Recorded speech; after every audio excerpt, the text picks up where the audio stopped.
Assalamualaikum warahmatullahi wabarakatuh. Sabak number 14 حروف لين.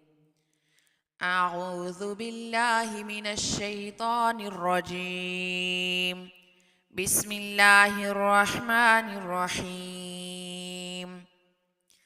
بو بي تو تي ثو ثي جو جي حو حي خو خي دو دي ذو ذي رو ري زو زي سو سي شو شي صو صي ضو ضي طو طي ظو ظي عو عي غو غي فو في قو قي كو كي لو لي مو مي نو ني وو وي هو هي أو أي يو يي